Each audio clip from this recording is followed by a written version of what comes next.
Second Chances of the Soul by 55artix. Chapter 2. Natalie Rushman. It's called dirty boxing. There's nothing new about it, Happy snapped. What is Happy doing here? Tony stared into space, taking in his surroundings. He appeared to be in his Malibu mansion prior to its destruction. The bright sunlight shining through the windows was a stark contrast to the soul realm. Tony breathed in a waft of Happy's sweat and coughed.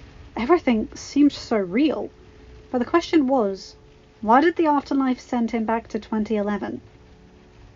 I promise this is the only time I'll ever ask you to sign over your company. Pepper's voice dragged Tony out of his stupor. Pepper? Why is she also here?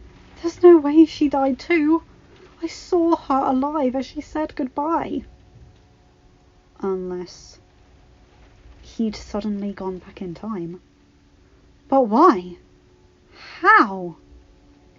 At that instant, Tony spotted Natasha out of the corner of his eye.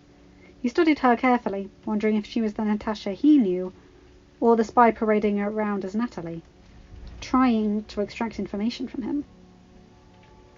Natasha gazed back meaningfully, but like always, it was impossible to get a read on her. Lesson 1. Never take your eyes off. Tony turned around and punched Happy in the face before asking Natasha, Hey, Red, you got a name? Rushman.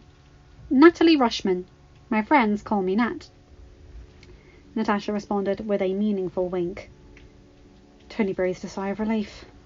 This was his Natasha, and he didn't know what he'd do if he'd ended up stuck in the past all alone. Well, Miss Rushman, I gotta say, you seem more like a secret agent rather than a legal representative who models in Tokyo. He figured he might as well be annoying with her secret identity.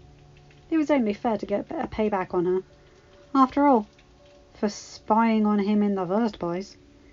Natasha responded with an eye roll, but seemed to feel a sense of relief as well. Remembering how satisfying it was to watch her take down Happy the first time around, he invited her into the ring before walking over to Pepper. Natasha stopped him midway through and whispered in his ear, Meet me in your lab after you sign over the company. We have a lot of things to discuss. Tony nodded at her before continuing to make his way to Pepper. God. Pepper. She was so beautiful and amazing. He was instantly reminded of Morgan, and in a bout of sorrow overtook him. Will Morgan ever even exist in this timeline if we mess it up? God, I hope so. Hey, Pep. Tony leaned in to kiss her. Tony, what are you doing? Pepper said, taking a couple of steps back. Tony sheepishly backed away. You had something on your shoulder.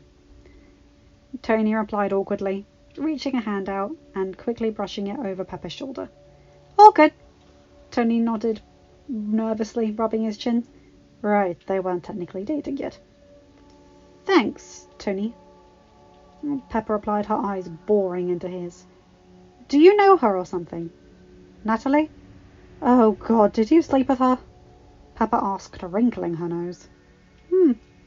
Is that jealousy I detect? I thought Pepper was the rational one. No, of course not. I don't even know who she is. Besides, she isn't my type. Why do you ask? It isn't like I was ogling her or anything. Tony asserted, remembering Pepper's line from the first time round. You just seemed like you knew her from somewhere. Pepper answered, still peering at him suspiciously. Just keep in mind that she is a potentially very expensive sexual harassment lawsuit if you try anything inappropriate. Aw, Pep, you underestimate me sometimes, Tony teased. Tony gaped at Pepper for another good minute or two, just taking in the fact that she was there with him. He never thought he'd get a chance to see his beautiful wife again, as Tony had never been a religious man who believed in heaven. I'm going to be so much better for you this time, Pep. I promise. There was an audibly loud bang as Happy was wrestled to the floor. Tony glanced over and saw he had been placed into a headlock by a smirking Natasha. Oh my God! Happy! Pepper exclaimed. Tony just chuckled to himself, and he gave Natasha a thumbs up from afar. Hey, Happy! Here's a lesson from me. Don't be an ignoramus and assume that an attractive young woman can't beat her ass. Tony chuckled.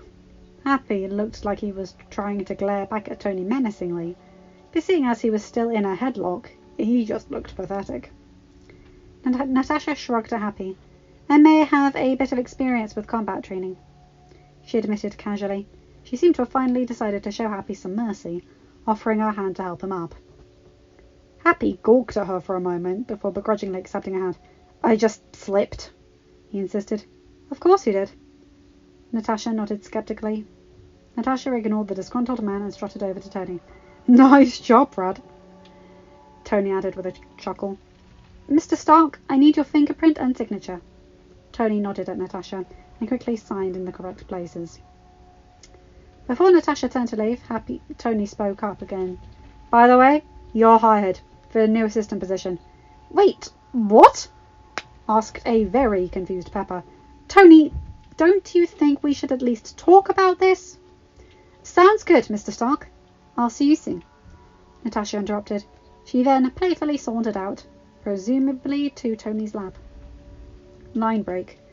Natasha smirked as she broke in to Tony's lab. Getting into Tony's lab was so much easier now that she knew all of his security override codes. Natasha paced around Tony's lab nervously, trying to collect her thoughts. So, she and Tony had gone back in time. That much was obvious. The question was, how and why had it happened? What were they going to change? There were so many variables when it came to messing with time, and they couldn't risk changing things up so much that their foreknowledge became useless. Well, Agent Robinoff, I asked you to speak with me, and I have generously showed up.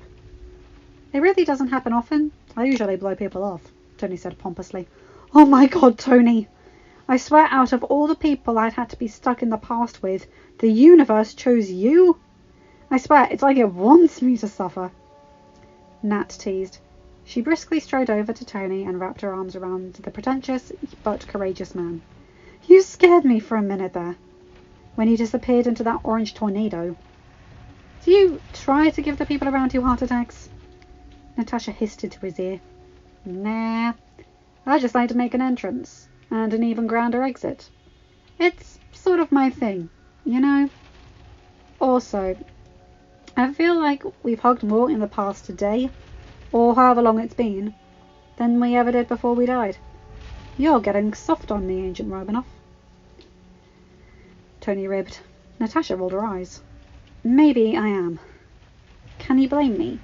Half the universe disappeared, and I died trying to bring them back, only to find out that you ended up dying too.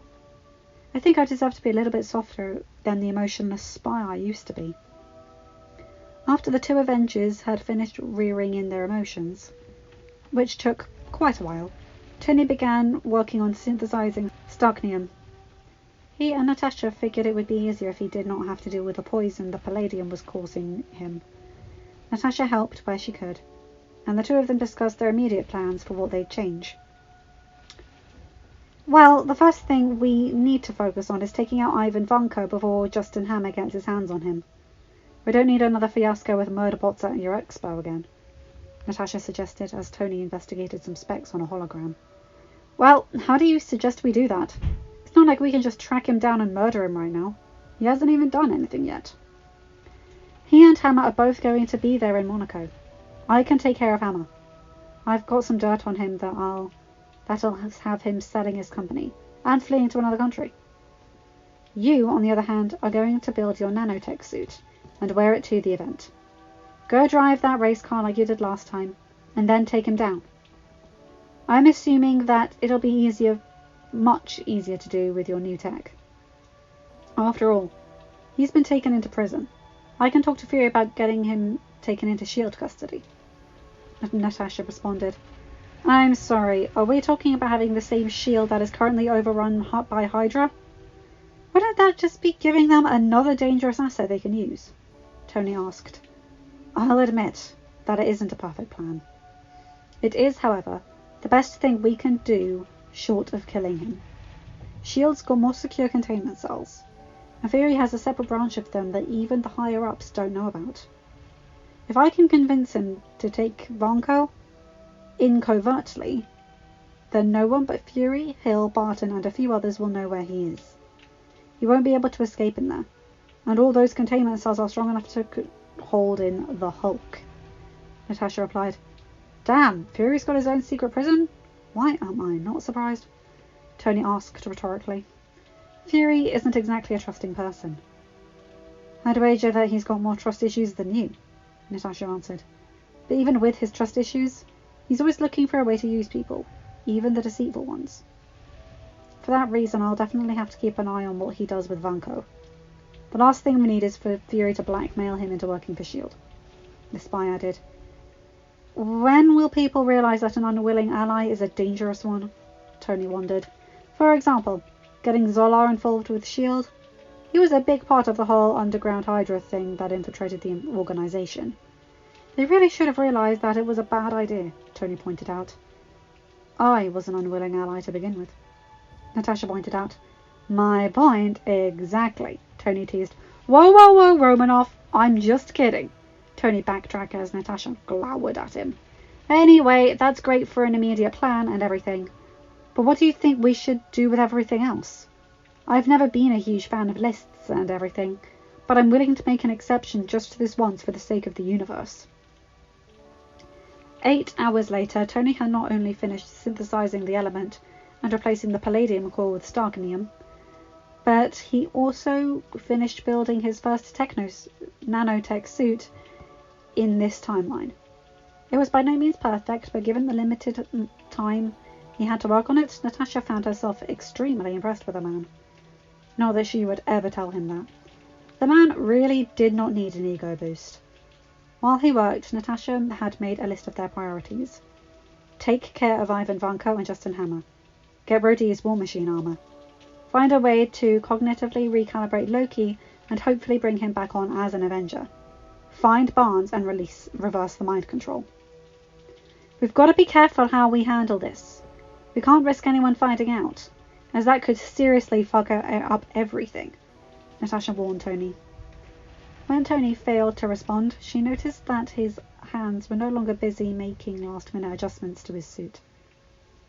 Instead, Tony was looking at the pictures of a young boy. Peter Parker.